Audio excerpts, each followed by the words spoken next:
Hello and welcome everyone. मेरा नाम है दीपक वाधवा और आज हम स्टार्ट करेंगे नाबार्ड नॉर्म्स के पार्ट 1 को। नाबार्ड नॉर्म्स का पार्ट 1 मतलब कि यहाँ पे हम कंटिन्यू करेंगे कंप्लीट नाबार्ड नॉर्म्स, जिसे हम पार्ट 2, पार्ट 3 और सो ऑन पार्ट्स में जाके कंटिन्यू करेंगे। पार्ट अलग अलग से कवर कर रहा हूँ कि आपके लिए छोटे छोटे पार्ट्स की वीडियोस के अंदर इसे कवर करना या फिर लेक्चर्स के अंदर कवर करना आसान हो जाएगा।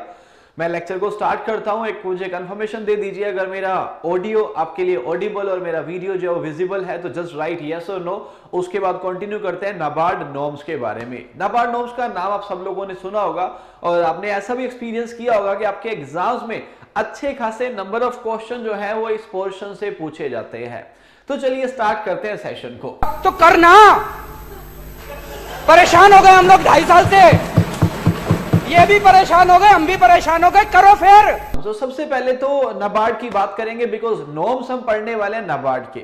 नाबार्ड नॉर्म्स क्या होते हैं वो भी बता दूंगा आपको, लेकिन उससे पहले नाबार्ड की बात करिए। नाबार्ड के बारे में सब लोग जानते हैं। नाबार्ड के बारे में क्या जानते हैं कि नाबार्ड का जो एस्टेब्लिशमेंट है वो कब होता है? 12 जुलाई 1982। 12 जुलाई जो है इसे नाबार्ड फाउंडेशन डे के रूप में सेलिब्रेट करते हैं, जैसे 16 जुलाई को हम ICR डे के रूप में सेलिब्रेट करते हैं। इनिशियल कैपिटल अगर ये बात करेंगे तो इनिशियल कैपिटल जो थी वो कितनी थी? 100 करोड़ थी। कैपिटल का मतलब क्या होता है? कितना पैसा, कितना इन्वेस्टमेंट या फिर कितना पोटेंशियल देके किसी ऑर्गेनाइजेशन को स्टार्ट किया जाता है। तो इनिशियल कैपिटल जो थी वो कितनी थी? वो 100 करोड़ थी। लेकिन जो पेड अप कैपिटल है एट दिस टाइम, मतलब ये डेटा थोड़ा सा पुराना है लेकिन जितना लेटेस्ट अवेलेबल है उस टाइम तक जो पेड अप कैपिटल है वो कितनी है? 14,080 करोड़, 14 करोड़ के आसपास है, 14,000 करोड़ के आसपास है। और अगर बात करें इसकी टोटल ऑथराइज कैपिटल की तो 100 करोड़ से स्टार्ट किया गया था, लेकिन इस टाइम पे जो नाबार्ड की ऑथराइज कैपिटल है वो कितनी है? 30,000 करोड़। ये भी ध्यान रखिएगा कि स्टार्टिंग जब हुई थी तो 100 करोड़ थी इसकी, और इस टाइम पे बात करेंगे तो ऑथराइज कैपिटल कितनी है? 30,000 करोड़। और पेड अप की बात करेंगे तो इस टाइम पेड अप कितनी है? इट इज ऑलमोस्ट कितनी आपकी? 14,000 करोड़। वैसे थोड़ी सी ऊपर है लेकिन कोई दिक्कत नहीं, आप इसे ऐसे याद कर सकते हैं। आगे चलता हूं। अगर बात करते हैं शेयर की तो लगभग सारा ही शेयर जो है वो गवर्नमेंट के पास जा चुका है। पहले RBI की भी शेयर होल्डिंग थी लेकिन धीरे धीरे ट्रांसफर हो गया। अब जो ओनर है इसका या फिर ओन्ड बाय अगर आप बोलेंगे तो गवर्नमेंट ऑफ इंडिया इसे ओन करती है। चेयरमैन जो है आप हर्ष कुमार भनवाला अगर बोलना चाहेंगे तो मई 2020 यानी लगभग 1 से 1.5 साल पहले जो चेयरमैन है वो चेंज हो चुके हैं नाबार्ड के। तो इस टाइम पे डॉक्टर GR चिंताला यानी कि गोविंदा राजुलू चिंताला जो है ये कौन है? इस टाइम पे प्रेजेंट चेयरमैन है नाबार्ड के। नाबार्ड के बारे में अगर पढ़ रहे हैं तो नाबार्ड की सब्सिडरी, इसके बारे में आपको पता होना चाहिए। क्यों पता होना चाहिए? ये भी ऐसा ही है, आप में से बहुत सारे लोगों ने नहीं पढ़ा हुआ, लेकिन मैं एक बात ये भी ऐड करूंगा ना कि जब हम नया कुछ पढ़ते हैं ना तो वो इंपॉर्टेंट है कि नहीं ये हम जज नहीं कर पाते हैं, और जब पेपर में आता है ना तो उसी चीज को फिर हर कोई हाईलाइट करके सामने लेके आ जाता है ना। लेकिन समझदारी है कि पेपर में आने के बाद नहीं, पेपर में आने से पहले पढ़ा जाए ना, बिकॉज वो क्वेश्चन जो अनएक्सपेक्टेड है उनको पहले से कवर करोगे तभी तो सिलेक्शन इंश्योर कर पाओगे। पेपर में आने के बाद एनालिसिस दे दिया जाना और फिर उसका बुक्स में ऐड करना वो तो नॉर्मल प्रोसेस है, सब कोई करेगा। तो आप मत कीजिए ऐसा, आप पहले से उस इंफॉर्मेशन को अपने पास कलेक्ट कीजिए। तो अगर नाबार्ड की बात करता हूं, नाबार्ड की सब्सिडरी की बात करता हूं तो नाबार्ड की 6 अलग अलग सब्सिडीज हैं। कौन कौन सी 6 हैं जी? नैब किसान फाइनेंस लिमिटेड, उसके बाद का नैब समृद्धि जो है फाइनेंस लिमिटेड, फिर नैब फाउंडेशन है, नैब वेंचर है, नैब कॉन्स है और नैब फिंस लिमिटेड। तो ये टोटल जो 6 है इस टाइम पे ये क्या है? ये नाबार्ड की सब्सिडरी है। और इसमें से नाबार्ड की सब्सिडरी का जिक्र ये काफी चलता है, जब भी कोई प्रोजेक्ट्स की बात आती है तो वहां पे लिखा होता है कि नैब कौन से वो क्या कर सकते हैं? कंसल्ट कर सकते हैं। व्हाई? बिकॉज जो नाबार्ड की सब्सिडियरी नैब कौन से वो क्या करती है? कंसल्टेंसी सर्विसेज प्रोवाइड करती है। कंसल्टेंसी आप लोग जानते होंगे। चलो ये तो मैंने आपको नॉर्मल सा इंट्रोडक्शन दिया किसके? आपके नाबार्ड का। लेकिन नाबार्ड हमारा मेन आज का टॉपिक नहीं है, इसलिए थोड़ा सा आपको नाबार्ड के बारे में बता दिया मैंने। जो हमारा आज का मेन टॉपिक है वो है नाबार्ड नॉर्म्स। ये नाबार्ड नॉर्म्स क्या होते हैं? देखिए नाबार्ड की बात करेंगे ना तो जैसा कि नाबार्ड की फुल फॉर्म सब लोग जानते हैं, national bank for agriculture and rural development. तो नाबार्ड का काम है एग्रीकल्चर फील्ड को और एग्रीकल्चर के साथ साथ रूरल जो एरियाज है उनका डेवलपमेंट करना। इस डेवलपमेंट के लिए वो क्या करता है? वो ट्रेनिंग्स भी देता है और बहुत सारे अवेयरनेस प्रोग्राम लेके आता है और साथ ही साथ रीफाइनेंसिंग भी करता है। रीफाइनेंसिंग समझते हैं? रीफाइनेंसिंग का मतलब हो गया वो क्या करेगा, लोन देगा। किसको लोन देगा सर? लोन देगा यार जिनका डेवलपमेंट करना है, मतलब एग्रीकल्चर सेक्टर को, और साथ ही साथ आपका वो सेक्टर जो एग्रीकल्चर से तो नहीं है लेकिन रूरल है। बिकॉज अगर आप पॉपुलेशन की बात करेंगे तो 70 से 75% जो पॉपुलेशन है गांवों की वो तो डिपेंडेंट है एग्रीकल्चर के ऊपर, लेकिन बाकी जो पॉपुलेशन बच गई उनका भी तो विकास करना है ना। तो उनके विकास की जिम्मेदारी भी कौन लेता है? नाबार्ड। अब उनको लोन देगा, उनको गाइडलाइन देगा, उनको सिखाएगा, ट्रेनिंग देगा, सब काम ही तो नाबार्ड ने करने हैं ना। तो नाबार्ड ये भी सिखाता है कि काम को किस तरीके से करना चाहिए। तो अगर फिश रियरिंग कर रहे हैं तो वो फिश रियरिंग यानी मछली पालन कैसे हो पाएगा। अगर आप वहां पे ट्यूबवेल लगा रहे हैं तो ट्यूबवेल कितना क्या क्या करेगा, या फिर वहां पे अगर आपको स्टोर करना है ओनियन का तो किस तरीके से करना चाहिए। ये सारी गाइडलाइंस जो नाबार्ड देता है, उन गाइडलाइंस को हम किस रूप में जानते हैं? नाबार्ड नॉर्म्स के रूप में जानते हैं। तो नाबार्ड नॉर्म्स की बात करते हैं। नाबार्ड नॉर्म्स क्या होते हैं और किस तरह से हमें कवर करने चाहिए, मैं आपको वो सारी बातें बताता जाऊंगा जो आपके एग्जाम पॉइंट ऑफ व्यू से इंपॉर्टेंट है। बिकॉज नाबार्ड नॉर्म्स बड़े बड़े हैं, उतना बड़ा पढ़ा नहीं जाता। बिकॉज एक नोट्स और कंटेंट की क्वालिटी यही होती है कि कम शॉर्ट फॉर्म में वो क्या करे, ज्यादा कवर करे। तो अनियन स्टोरेज स्ट्रक्चर के जो नाबार्ड नॉर्म्स है वो क्या बोलते हैं, मैं ऑनियन की बातें भी करूंगा और इंपॉर्टेंट पार्ट आपको बताता जाऊंगा। ऑनियन स्टोरेज स्ट्रक्चर के जो नाबार्ड नॉर्म्स है, मतलब नाबार्ड की गाइडलाइन है, वो ये कहती है कि ऑनियन बल्ब जो है, बल्ब मतलब जो प्याज होता है वो बल्ब ही तो कंद जिसे आप कह देते हैं। Onion bulbs are generally stored from May to November. मई से नवंबर तक क्या किया जाता है, जो ऑनियन बल्ब है उनको स्टोर किया जाता है।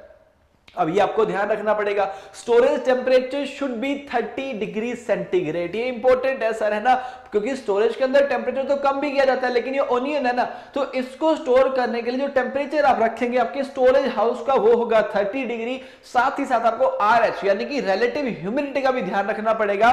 रिलेटिव ह्यूमिडिटी कितनी रखी जाएगी? 65 to 70%, 65 से 70, क्योंकि स्टोरेज के अंदर जो आप मॉइस्चर पढ़ते हो ना RH, वो 80, 90 और 95 के आसपास होता है। लेकिन ये स्पेशल है, टेम्परेचर भी अच्छा खासा है और जो आपका रिलेटिव ह्यूमिडिटी ये भी कम रखी हुई है। तो 65 to 70% का RH रखा गया और 30 डिग्री के आपको टेम्परेचर पे स्टोर करना है। The onion storage structure should be oriented in the north south direction, यानी कि उसकी लेंथ जो है वो ईस्ट वेस्ट में होनी चाहिए। ईस्ट वेस्ट वाला कॉन्सेप्ट आप समझते होंगे, नहीं समझते तो काम करो, जहां पे आप इस टाइम पे बैठे हो, मेरी वीडियो को देख रहे हो, मेरे लेक्चर को सुन रहे हो, अपना फेस अपने किस साइड कर लो? ईस्ट की साइड कर लो। ईस्ट, इसका मतलब समझते हैं पूर्व दिशा की ओर मुंह कर लीजिए, जैसे मैंने इस टाइम पे कर लिया। ये तो सामने मेरा कैमरा है लेकिन इस टाइम पूर्व दिशा की तरफ नहीं देख रहा, ये मेरे इस साइड पूर्व दिशा है। आप भी अपना मुंह पूर्व दिशा में कीजिए, इस तरह से बिल्डिंग को बना दीजिए, क्योंकि इसने वही तो बोला पूर्व से पश्चिम, ईस्ट टू वेस्ट डायरेक्शन होना चाहिए।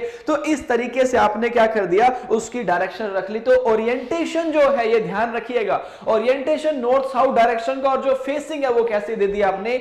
ईस्ट टू वेस्ट डायरेक्शन की। ये वाला पॉइंट समझने के लिए आपको डायरेक्शन सेंस होना चाहिए कि किस साइड ईस्ट है, किस साइड वेस्ट, नॉर्थ और साउथ, ये सब आपको पहले से पता है। ठीक है, तो ओनियन के लिए गाइडलाइन तो नाबार्ड ने दे दी, लेकिन ओनियन की अगर बात करेंगे तो कुछ ऐसी बातें जो किताबों में नहीं लिखी गई है लेकिन पेपर में आ जाती हैं, उनकी बात भी कर लेते हैं। तो ओनियन प्रोडक्शन की जब बात करेंगे, ओनियन प्रोडक्शन के अंदर सबसे पहले तो लीडिंग स्टेट जानते हैं आप लोग, ये सब जानते हैं ना, सबसे ज्यादा उत्पादन जो है, हाईएस्ट प्रोडक्शन ऑफ ऑनियन, ये कहां पे होता है? It's in Maharashtra. हाँ, बाकी स्टेट भी है, बिहार के अंदर होता है, राजस्थान के अंदर भी होता है, मध्य प्रदेश के अंदर भी होता है, लेकिन जो लीडिंग स्टेट है वो कौन सा है? It is Maharashtra. फिर बोला गया मेजर प्रोड्यूसिंग स्टेट, तो महाराष्ट्र के अलावा MP हो गया, कर्नाटका हो गया, राजस्थान है, इसके बाद बिहार भी आ जाता है। ये राज्य क्या करते हैं? प्याज का उत्पादन यानी ऑनियन का प्रोडक्शन करते हैं। उसके बाद बोल्टिंग। बोल्टिंग एक ऐसा क्वेश्चन है जो हर बार आपने देखा होगा, सुना होगा, ये पूछा भी जाता है एग्जाम के अंदर कि बोल्टिंग जो है किस में होती है, तो आंसर ऑनियन आ जाता है। लेकिन बोल्टिंग किस कारण से होती है, तो answer low temperature, chilling temperature आ जाता है। क्या बोल्टिंग हायर टेम्परेचर से भी हो सकती है? आपको क्या लगता है? यस और नो के अंदर बताइए, क्या बोल्टिंग हायर टेम्परेचर से भी हो सकती है? Yes, of course. आप बोलो गलत बता रहे हो, क्यों? क्योंकि जनरली जो बोल्टिंग होती है ना वो हायर से नहीं, लोअर टेम्परेचर से ही होती है। लेकिन आपको यह भी पता है कि जो आपका प्याज है उससे कोई फिक्स नहीं है कि रबी में ही ग्रो किया जाएगा, वो अलग अलग सीजन में होता है प्याज आपका। तो आपका जो ओनियन है वो क्या है? वो अपनी लाइफ साइकिल कंप्लीट करता है जब उसे ऑप्टिमम कंडीशन मिलती है। लेकिन जब ऑप्टिमम कंडीशन नहीं मिलेगी ना, तो प्लांट अपना लाइफ साइकिल फटाफट से पूरा करेगा। तो होगा क्या जब बोल्टिंग की बात करेंगे, बोल्टिंग की डिसऑर्डर की बात करोगे तो होगा क्या, जब आपके प्लांट को लो टेम्परेचर मिलेगा तो अपना कंद जो नीचे का बल्ब है उसका डेवलपमेंट पूरा किए बिना ही क्या कर देगा, अपनी सीडिंग या फिर जो फ्लावरिंग वाली, बिकॉज फ्लावर तो ऊपर आएगा ना प्याज का, तो फ्लावरिंग वाली प्रोसेस को कंटिन्यू कर देगा। कम तापमान होने के कारण सही तरह से कंद की वृद्धि ना हो पाए, ड्यू टू लो टेम्परेचर जो ओनियन बल्ब है वो परफेक्टली मैच्योर नहीं हो पाए, लेकिन ऊपर फ्लावरिंग करना स्टार्ट कर दे। बिकॉज सही बात क्या थी, सही बात तो ये थी कि प्रॉपरली मैच्योर होता, अपना लाइफ साइकिल वहां पे वो वाला काम पूरा करता, उसके बाद ऊपर फ्लावरिंग स्टार्ट करता। लेकिन उसने क्या किया, उसको डर लग गया, किस बात से, लो टेम्परेचर से। उसको लगा कि सीजन तो पूरा होने वाला है, मेरा लाइफ साइकिल तो पूरा हुआ नहीं है, तो नीचे बिना मैच्योरिटी पूरा किए फटाफट से ऊपर उसने फ्लावर्स निकाल दिए। That condition in onion is known as bolting. होता किससे है, लो और हाई दोनों से, लेकिन मेनली जो ये होता है ये किस कारण से होता है, लो टेम्परेचर से। आप बोलोगे सर हाई से कैसे होता है, एक बात समझो ना यार, नॉर्मल टेम्परेचर के अंदर, मतलब नॉर्मल बहुत हाई नहीं लेकिन नॉर्मल में अपना लाइफ साइकिल कंप्लीट करने वाला था, लेकिन टेम्परेचर हाई हो गया तो फिर से ओनियन डर जाएगा कि टेम्परेचर तो बहुत ज्यादा हो गया, सीजन चेंज होने वाला है, मुझे लाइफ साइकिल कंप्लीट करना है, तो बिना अपने बल्ब को डेवलप किए फिर से फ्लावरिंग कर देगा। लेकिन मेजरली जो बोल्टिंग होता है वो लो टेम्परेचर के कारण ही होता है। समझ आ गया नहीं है भाई, सब समझ आना चाहिए यार, समझ नहीं आएगा फिर तो मजा ही नहीं है, फिर तो आपका भी टाइम है मेरा भी टाइम जा रहा है। समझ आ गया तो प्लीज बताते रहेगा, आगे मूव करते हैं। नेक्स्ट वाला गया मैक्सिमम एक्सपोर्ट। देखो ये वाला question IBPS, AFO, RRB, SO और नाबार्ड, नाबार्ड का उतना नहीं, लेकिन हाँ आईबीपीएस के ना ये क्वेश्चन जो फेवरेट है। तो अगर प्रोडक्शन की मैक्सिमम एक्सपोर्ट की बात करते हैं तो मैक्सिमम एक्सपोर्ट वाले केस में जो है हम कहां पे, अगर करंट डेटा आप देखेंगे 2020 और 21 का, तो मैक्सिमम जो एक्सपोर्ट हमने ओनियन का किया है वो बांग्लादेश के साथ किया, और उसके बाद जो हमने सेकंड हाईएस्ट एक्सपोर्ट किया वो कहां पे, मलेशिया को किया है। इंडिया के रैंक की बात करते हैं, जो चाइना जो है वो अपने आप में फर्स्ट रैंक है किसका, आपका ओनियन प्रोडक्शन में, और सेकंड रैंक है इंडिया का किस में, ओनियन प्रोडक्शन में। एक्सपोर्ट की बात करेंगे तो चाइना, इंडिया, नीदरलैंड ये कंट्री जो है एक्सपोर्ट में काफी आगे चली गई है। नेक्स्ट पंजेंसी, सब लोग जानते हैं पंजेंसी, आपको पता ही है, जो आपका सल्फर कंपाउंड है यानी एलाइल प्रोफाइल डाइल सल्फाइड जो होता है, इस कारण से उसके अंदर पंजेंसी होती है। एंड हाँ स्वीटनेस, प्याज आपने खाया, ऑफ कोर्स सब लोगों ने खाया, मीठा भी तो होता है ना, लेकिन कम और ज्यादा मीठा, तीखा भी हो सकता है, तो पंजेंसी होती है एलाइल प्रोपाइल डाइल सल्फाइड, उसके शुगर कंटेंट जो है वो उसे क्या देता है, स्वीटनेस देता है। हार्वेस्टिंग टाइम को प्लीज याद कीजिएगा, नवंबर टू जनवरी तक, और सेकंड जो हार्वेस्टिंग सीजन का जनवरी टू मई के बिटवीन होता है। नेचर के अंदर जो ओनियन है वो होता है बाय एनुअल। आप बोलेंगे सर हमने तो एनुअल पढ़ा हुआ है, तो आप उसे बल्ब प्रोडक्शन के लिए लेंगे तो वो एनुअल ही है, लेकिन अपना पूरा लाइफ साइकिल वो कंप्लीट करता है कितने टाइम में, बाय एनुअल, 2 साल वो 2 सीजन वो लेके चला जाता है। ठीक है, चलिए आगे बढ़ूंगा, बट उम्मीद करता हूं कि कॉन्फिडेंस बिल्ड हो रहा होगा, चीजें समझ में आ रही होंगी, और ऐसा बिल्कुल नहीं लग रहा हो कि डिफिकल्ट है, चीजें बहुत आसान है, लेकिन बस पढ़िए मत, बातों बातों के अंदर सॉर्ट आउट करते जाइए, क्योंकि अगर आप बातें कर रहे हैं ना तो आपको चीजें अच्छे समझ आएंगी। तो पढ़िए मत, इसको सीरियस होकर मत पढ़िए, मेरी बातों हाँ हाँ हाँ हाँ करते जाइए, आपको भी लगेगा कि हमने आधा पौना घंटा बातें की है और बातों में बहुत कुछ सीख लिया है। बोलो हो रहा है ऐसा कि नहीं हो रहा, समझ आ रहा है ना, अच्छा लग रहा है। आज मैं ऊपर आसमां नीचे, आज मैं आगे जमाना है पीछे। नेक्स्ट यहां पे आ गया आपका कौन सा, नाबार्ड नॉर्म्स आपके वाटर पंप सेट मॉडल के। वाटर पंप सेट मॉडल ये जानते हो, अरे यार ट्यूबवेल क्या दो, क्यों टेंशन ले रहे हो इतनी, पीछे फोटो भी दिख रही है, नहीं दिख रही का, ये लो अब दिखा देता हूं, फोटो दिखी ना, इसकी बात अपने करने वाले। ये अगर अपने को खेत में लगाना है तो इसमें नाबार्ड क्या गाइडलाइन देता है, नाबार्ड नॉर्म्स इसके अंदर क्या कहते हैं। तो वाटर पंप सेट मॉडल की जब बात करते हैं, वाटर पंप सेट मॉडल के अंदर नाबार्ड हमें क्या बोल देता है, कहता है भाई लगाना है तो पहले ध्यान रख लेना सारी बातों का। सर कौन सी बातों का ध्यान रखना है, ध्यान रखना है आपको कि एरिया कितना है, उसका एरे एरिया कितना लगाना पड़ेगा, डिस्चार्ज आपको कहां तक चाहिए, हेड कितना ऊपर तक लेके जाएंगे। आप बोलेंगे ये सब क्या होता है, सब समझा दूंगा, टेंशन मत लीजिए। सो बोला गया discharge of a solar pump with the array area. Array area समझते हैं, अरे भाई एरे एरिया का मतलब होता है पैनल वाला एरिया। ये देखो यहाँ पे ये पैनल है ना, बस इतना सा, तो जितना बड़ा आपको डिस्चार्ज, मतलब जितना ज्यादा पानी निकालना है तो एरे एरिया तो बड़ा लेना पड़ेगा ना। तो वो यहाँ पे ये कह रहा है, कहता है discharge of a solar pump with the array area, यानी उस पैनल का जो एरिया है वो कितना है, 2 से 4 मीटर का है, तो डिस्चार्ज आपको कितना मिलेगा, 6 से 8 लीटर प्रति सेकेंड, 6 से 8 लीटर प्रति second at a head of 15 to 50 metre. Head का मतलब क्या होता है, नीचे से जब वो पानी को उठाएगा ना तब वाला। अब 15 से 50 मीटर बोल रहा है। अगर आप गाइडलाइन को पढ़ेंगे ना तो गाइडलाइन कहती है कि जो एक डेप्थ है आपके ट्यूबवेल की वो 5 से 15 मीटर होनी चाहिए, लेकिन आप ये भी जानते हैं कि करंट सिचुएशन वहां पे है हमारी, जब हम बहुत ज्यादा पानी को निकालते जा रहे हैं तो 5 से 15 मीटर 5 मीटर वाली बातें रही नहीं है। हाँ, हो सकता है कोई एरिया है जहां वाटर टेबल हाई होगा, वरना 5 मीटर पानी नहीं आता, अब तो जाना पड़ता है लंबा लंबा। तो कहता है अगर आपको नीचे से पानी उठा के लाना है कितना, 15 से 50 मीटर तक, मतलब नीचे से उठेगा तो 15 से 50 मीटर, उससे ज्यादा उठाओगे तो फिर ये कामयाब नहीं है, फिर बड़ा लगाना पड़ेगा। 15 से 50 मीटर से उठेगा, 6 से 8 लीटर का आपको डिस्चार्ज देगा प्रति सेकेंड के अंदर। पैनल का एरिया कितना चाहिए आपको, 2 से 4 मीटर। फिर बोला ये जो आपने लगा लिया है, मतलब 2 से 4 मीटर पैनल आपका जो है 6 से 8 लीटर का डिस्चार्ज हो देगा, 15 से 50 मीटर नीचे से पानी उठा पाएगा, तो ये इरिगेट कर सकता है कितनी लैंड आपकी, 1.5 to 4 हेक्टेयर लैंड को इरिगेट कर सकता है।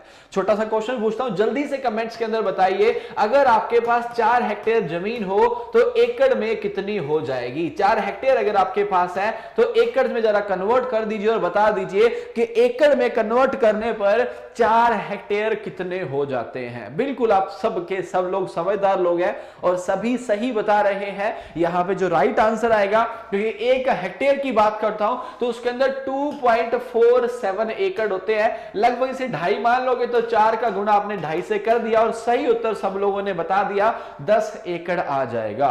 आगे बढ़ते हैं, वाटर पंप सेट मॉडल की बात कर रहे थे, उसमें नाबार्ड बताता है कि जो आप स्ट्रक्चर बनाते हो ना वो 3 अलग अलग टाइप की हो सकती है। सर कौन कौन से 3 टाइप की हो सकती है, 3 अलग अलग टाइप कौन से होंगे, जो आपको क्या देंगे, अलग अलग एरिया इरिगेट करेंगे, और डिपेंड ये भी करता है कि आप जहां पे ट्यूबवेल को लगाने वाले हो वहां वाटर टेबल कहां पे है, पानी जो नीचे तक गया हुआ है ना वो कितना नीचे तक जा चुका है। तो ऐसा आपने बचपन के अंदर पढ़ा होगा, बचपन में तो नहीं पढ़ा, खैर मतलब आपके दादाजी से अगर आप बातें उन्होंने बताया होगा, हर किसी के दादाजी ने नहीं बताया होगा, because area to area vary करता है, लेकिन शायद ऐसा आपको बताया गया हो क्या कि भाई थोड़ा सा खड्डा खोदा जाता था, वहीं से ही पानी निकलना शुरू हो जाता था। आजकल भी कुछ कुछ एरिया में तो ऐसा है, लेकिन जनरली ऐसा नहीं है, बिकॉज वाटर टेबल बहुत नीचे चले गए हैं। तो अब अगर वाटर टेबल बहुत हाई है, मतलब 2-3 मीटर तक नीचे जब पानी निकल जाए तो फिर काय को ट्यूबवेल लगाना है यार, 2-3 मीटर पे जब पानी निकलेगा तो ट्यूबवेल की जरूरत नहीं पड़ेगी। तो आप क्या कर सकते हैं, अलग अलग स्ट्रक्चर को आप ले सकते हैं, आप डगवेल को ले सकते हैं, आप बोरवेल को ले सकते हैं, या फिर आप शैलो ट्यूबवेल बना सकते हैं। डगवेल का मतलब तो क्या हो गया, जहां पे आपने कुआं खोदा, मतलब वो पाइप वाइप नहीं लगा डालोगे कि पाइप ऐसे डाली और वो मोटर से पानी ऊपर उठा रही है, ऐसा काम नहीं करेंगे। जस्ट आपने यहाँ कुआं खोद दिया, डगवेल है, डगवेल क्या कर सकता है, आपका 1 हेक्टेयर तक का इरिगेटेड एरिया बना सकता है, मतलब कि 1 हेक्टेयर तक एरिया आपके पास है और वाटर टेबल ऊपर है, तो वहां डगवेल बना लीजिए, 1 हेक्टेयर आराम से इरिगेट हो जाएगा उतने से। थोड़ी बहुत यहाँ पे आपको इंजीनियरिंग भी चाहिए होगी, मैकेनाइजेशन चाहिए होगा, लेकिन उतना ट्यूबवेल जितना मॉडर्न कॉन्सेप्ट नहीं चाहिए होगा। बट एरिया कितना, 1 हेक्टेयर तक, उससे बढ़ गया तो फिर आपको अलग जाना पड़ेगा। कहां जाना पड़ेगा, फिर आपको मूव करना पड़ेगा बोरवेल के साथ, है ना। Borewell with SPV. आप बोलोगे सर एसपीवी तो बता ही नहीं क्या होता है। ये होता है सोलर फोटोवोल्टिक। सर वो क्या होता है, अरे यही तो होता है यार, सोलर फोटोवोल्टिक, है ना। ये लगा दिया आपने उसके साथ, तो कहता है यहां पे क्या हो जाएगा, बेनिफिटिंग एरिया जो है आपका बोरवेल के अंदर कितना हो सकता है, ये आपका 1.6 हेक्टेयर तक हो सकता है। 1.6 हेक्टेयर का मतलब 3 से 4 एकड़ के आसपास हो गया। नेक्स्ट बोला कि अगर आप ज्यादा नीचे तक नहीं, वाटर टेबल अगर हाई है तो शैलो ट्यूबवेल लगा लो सोलर फोटोवोल्टिक के साथ, और वो आपका कितना एरिया कर देगा, 2 हेक्टेयर तक एरिया इरिगेट कर देगा। अब आप सोचेंगे कि सर ज्यादा अगर आपने डेप्थ डाली, मतलब ज्यादा गहराई तक गए तो 1.5 के आसपास आपने बोला, जब गहराई कम है तो आप बोल दे रहे हो 2 हेक्टेयर को इरिगेट करेगा, ऐसा कैसे भाई। ये तो जानते ही हो ना कि ज्यादा गहराई तक जाएगा तो पानी को उठाने में जोर बहुत लगेगा भाई साहब उसका, लेकिन यहां पे ये कैसी डेप्थ में, शैलो के अंदर ज्यादा पानी का डिस्चार्ज दे पाएगा, ज्यादा इरिगेशन कर पाएगा, ज्यादा एरिया यहां पे इसने इरिगेट कर दिया। ये था स्ट्रक्चर, टाइप ऑफ स्ट्रक्चर। अब थोड़ी सी ट्यूबवेल की बात भी कर लेते हैं, क्योंकि ट्यूबवेल बड़ी इंपॉर्टेंट है। आपको पता है ना ट्यूबवेल इंपॉर्टेंट है? नहीं पता? जरा बताइए, इंडिया में मेजर सोर्स ऑफ इरिगेशन क्या है? बताइए जरा। हाँ ऑफ कोर्स, आप सब समझदार लोग हैं।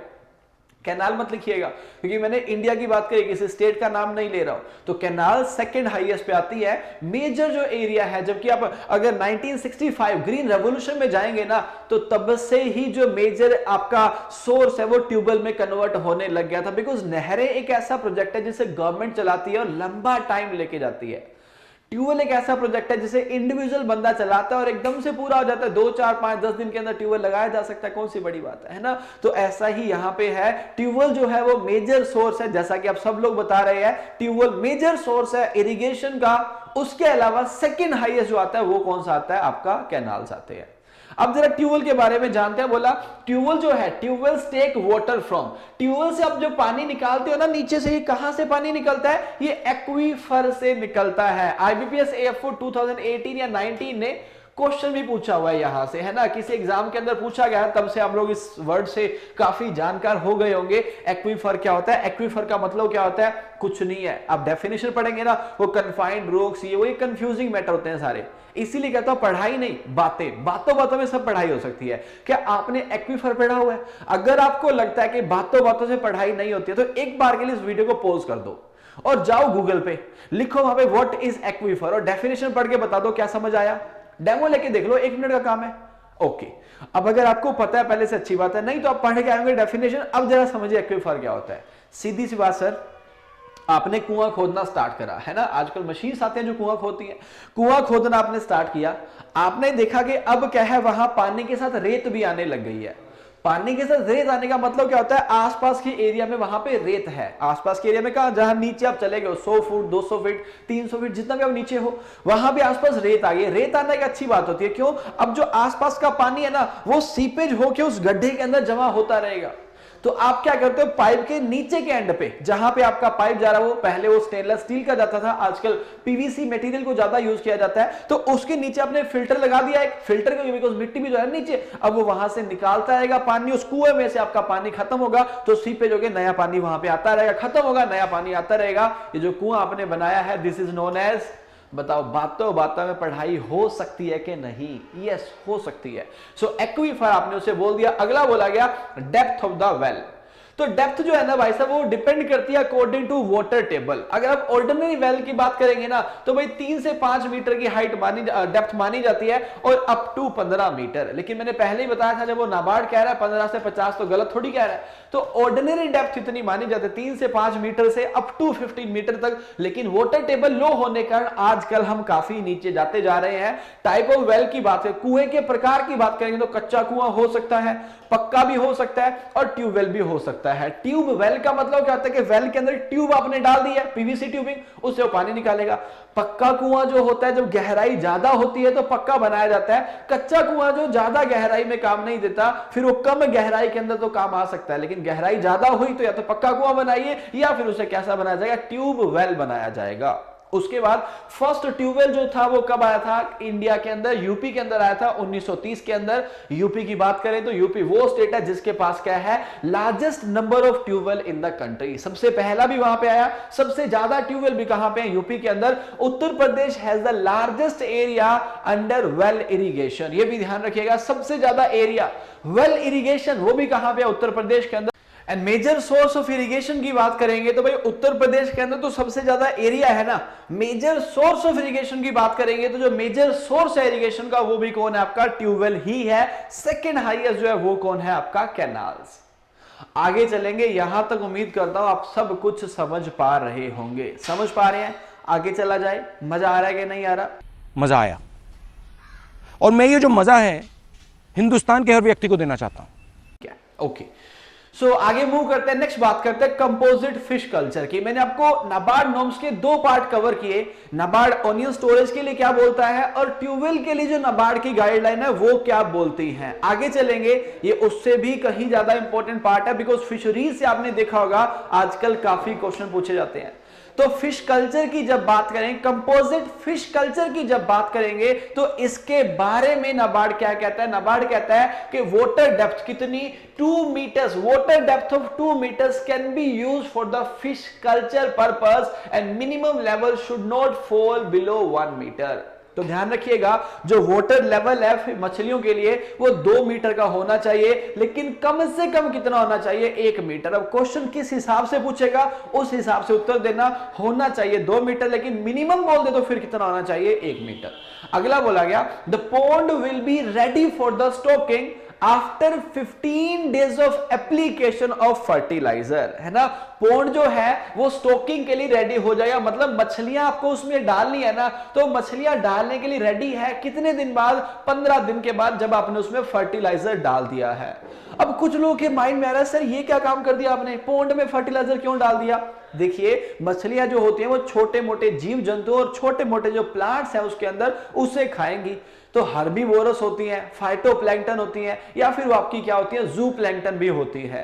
तो ये मछलियों को खाने के लिए जो जीव जंतु चाहिए वो पानी में होने चाहिए ना, और वो डालने के लिए पानी में आपको इनऑर्गेनिक और ऑर्गेनिक मैन्योर डालना पड़ेगा। यूरिया, डीएपी भी डाला जाता है। और अगर आप बात करें किसकी, आपके काउ डंग की या फिर FYM की, फार्म यार्ड मैन्योर की, तो वो भी आपके किसमें पानी के अंदर डाला जाता है, ताकि उसके अंदर जीव जंतु आए मछलियों को खाने के लिए, वहां पे मिले कुछ ना कुछ। तो 15 दिन जब आपने फर्टिलाइजर डाल दिया, उसके 15 दिन बाद आप मछलियां उसके अंदर डाल सकते हो। फिश का जो साइज है फिंगरलिंग, फिंगरलिंग जानते हो, पहले मछलियों के एग होते हैं, अंडे में से क्या निकलता है? अंडे में से हैचलिंग निकलता है, हैचलिंग बड़ा होकर स्पॉन बन जाता है, स्पॉन बड़ा होकर फ्राई बनता है, और फ्राई की जो बड़ी स्टेज है वो कौन सी होती है? फिंगरलिंग। तो कहता है फिश फिंगरलिंग जो 50 से 100 ग्राम साइज की है should be useful for stocking at 5000 number per hectare. 1 hectare का एरिया जो पॉन्ड आपका है उसमें आप क्या करेंगे? 5000 मछलियां डाल सकते हैं। कौन सी स्टेज पे? फिंगरलिंग स्टेज में, जब उनका वेट 50 से 100 ग्राम होता है। क्यों डाल रहे हैं मछलियां? क्योंकि अब डालेंगे, इनको पालेंगे, 1 साल का लगभग समय लेके जाएंगी, फिर ये बड़ी हो जाएंगी, फिर इसे मार्केट के अंदर बेच देंगे। अगला बोला गया, द रिकमेंडेड फीडिंग रेट। यहां से भी क्वेश्चन पूछा जाता है, याद करिएगा, जो रिकमेंडेड फीडिंग रेट है वो कितना है? 5 to 6% of the body weight, और कितने तक? 500 ग्राम तक।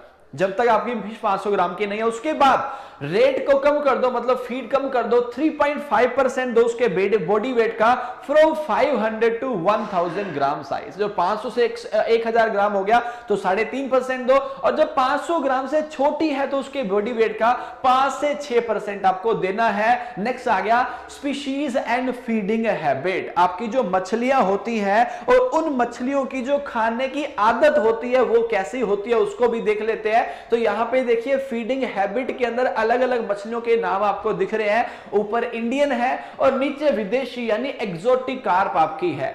इंडियन की बात करेंगे, इंडियन कार्प के अंदर आपको 3 मेजर नाम मिलते हैं, कटला, रोहू और मृगल। और जब बात करें किसकी, आपके एक्सोटिक की, तो वहां पे आपको क्या मिलता है? एक्सोटिक कार्प के अंदर आपका सिल्वर कार्प है, ग्रास कार्प है और कॉमन कार्प के नाम आपको मिलते हैं। यहां पे बताया उनकी खाने की आदत कैसी है, और यहां पे बताया वो खाती कहां पे है, फीडिंग जोन उनका कौन सा होता है। बिकॉज कुछ मछलियां वो है जो ऊपर ही ऊपर रहती हैं, कुछ हुए हैं जो नीचे रहती हैं, तो हर किसी की अपनी आदत है। तो कटला, रोहू और मृगल की पहले बात करते हैं। कटला जो है वो जू प्लैंक्टन। एक काम करता हूं, पहले मैं इन शब्दों के बारे में बता देता हूं, याद तो बाद में आपको ही करना है ना। ये है क्या बता देता हूं। देखो जू प्लैंक्टन का मतलब क्या होता है? आप जू के अंदर जाते हो घूमने के लिए, वहां पे क्या होते हैं? पेड़ पौधे नहीं, वहां पे तो एनिमल। पेड़ पौधे लगाए गए हैं, लेकिन मेन जू का मतलब वहां एनिमल भी होंगे। तो जू प्लैंक्टन का मतलब छोटे छोटे जीव जंतुओं को मछलियां जो खाएंगी वो मछलियां कौन सी होंगी? जू प्लैंक्टन। तो नॉन वेजिटेरियन कॉन्सेप्ट समझ लीजिए यार, है ना। तो जीव जंतु खाती है वो कौन सी है? जू प्लैंक्टन। फिर बोला गया ओमनीवोरस, जो सब कुछ खा लेगी, कोई टेंशन ही नहीं है, जो मिला वो खा जाएगी, वो क्या है? वो ओमनीवोरस है। डेट्रीवोरस, डेट्रीवोरस सड़ा गला, जो सड़े गले मृत पदार्थों को खा के जीवित रहेगी, वो क्या है आपकी? डेट्रीवोरस। फाइटोप्लैंक्टन, जैसे जू प्लैंक्टन जीव जंतु होता है, ऐसे ही फाइटोप्लैंक्टन मतलब छोटे छोटे जो इंफीरियर प्लांट्स हैं उनको खाएगी, वो फाइटोप्लैंक्टन होता है। हर्बीवोरस का मतलब भी प्लांट से ही है, लेकिन हर्बीवोरस का मतलब क्या हो गया, वो इंफीरियर प्लांट्स और सुपीरियर प्लांट दोनों को ही कंज्यूम कर लेती है, वो क्या है, हर्बीवोरस है। डेट्रीवोरस, ओमनीवोरस मैंने आपको बता दिया। अब ये बोला गया कटला ज़ूप्लैंक्टन है, रोहू ओमनीवोरस है, डेट्रीवोरस है मृगल, ऐसे बाकी नाम, और ऐसे उनका फीडिंग बोला गया कि एक तो है जो सरफेस पे रहना चाहिए, एक जो नीचे रहेगी बॉटम के अंदर, और एक वो जो बीच में रहती है वो कौन सी होती है, कॉलम फीडर। तो आपकी जो कटला है वो सरफेस, रोहू जो है वो कॉलम, और आपकी जो कौन सी है मृगल, ये बॉटम फीडर है।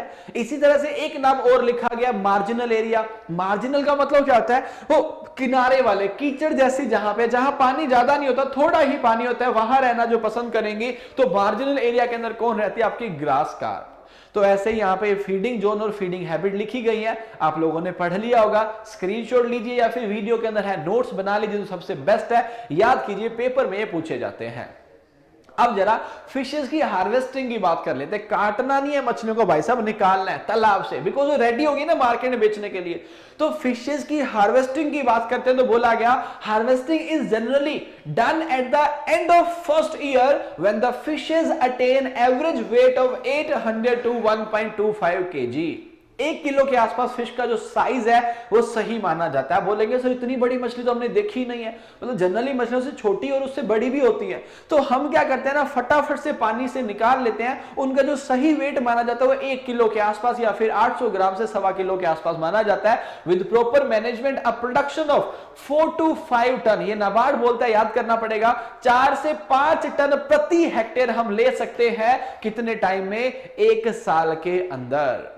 रीपेमेंट की बात करेंगे, अगर आपने फिशरीज के लिए लोन लिया हुआ है तो नाबार्ड कहता है कि आपको लोन का रीपेमेंट करना पड़ेगा कितने सालों के अंदर, 8 साल के अंदर।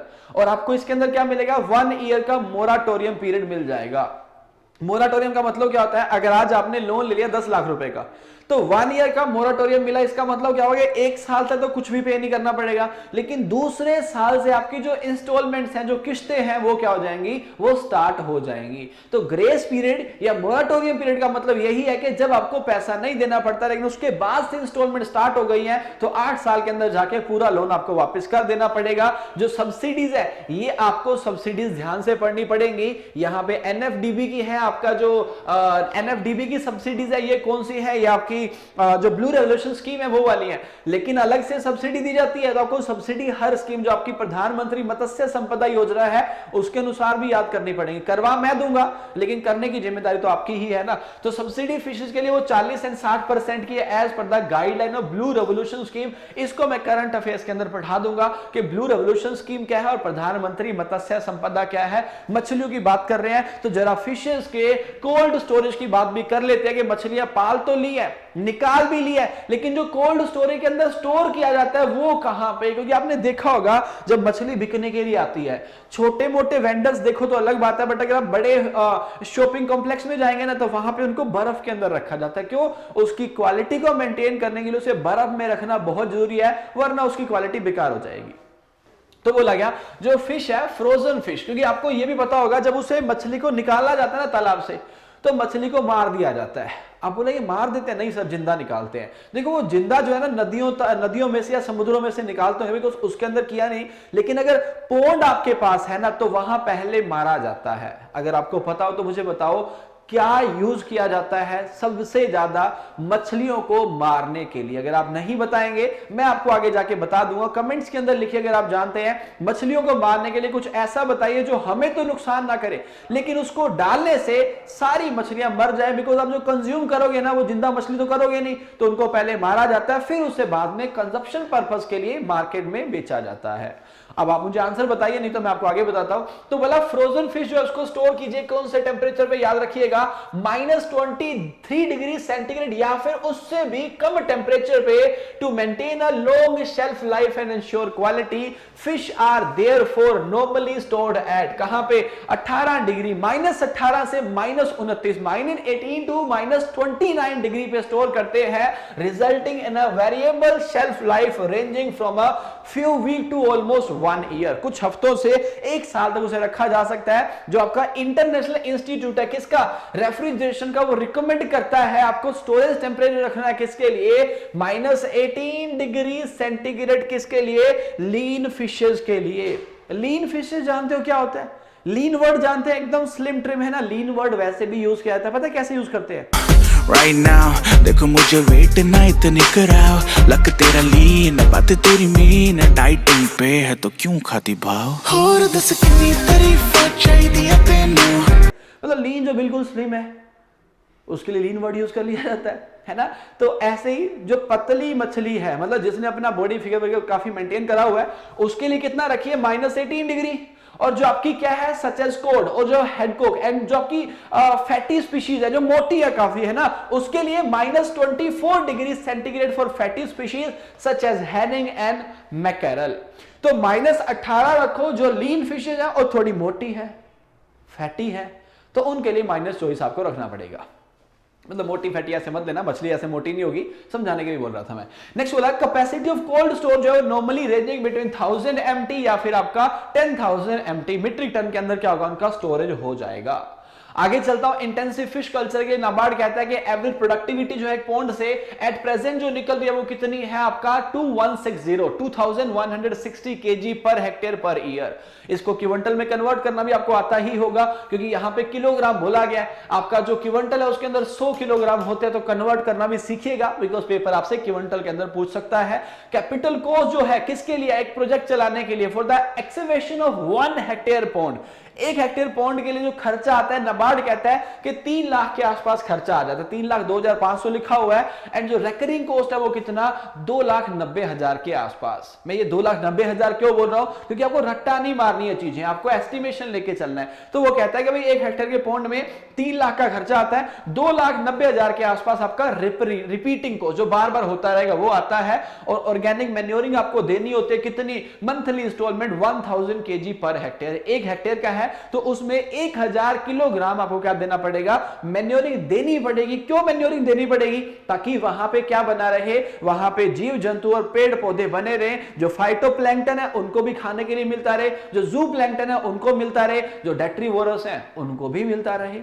अबाउट फिशेज इंपॉर्टेंट पॉइंट्स हैं ये सारे के सारे। कंट्रीब्यूशन की बात करते हैं फिशरीज टू जीडीपी, तो लगभग ओवरऑल जीडीपी के अंदर 1.1%, 1.07 है, कोई दिक्कत नहीं है, इसको ऐसे याद कीजिए। लगभग 1.1% हम कंट्रीब्यूट करते हैं जीडीपी के अंदर, फिशरीज कंट्रीब्यूट करता है। एग्रीकल्चर जीडीपी के अंदर जो फिशरीज का कंट्रीब्यूशन है ना वो इस साल बढ़ा है यार थोड़ा सा, है ना, 6.6 के आसपास कहा जाता है, लेकिन कोई टेंशन वाली बात नहीं है, 6% के आसपास याद करके चलिए, पेपर में जैसा ऑप्शन है वैसा कीजिए। एम्प्लॉयमेंट जो है 16 मिलियन को ये एम्प्लॉयमेंट दे देता है। पर कैपिटा जो फिश की अवेलेबिलिटी है वो कितनी है, 9.8 kg पर एनम।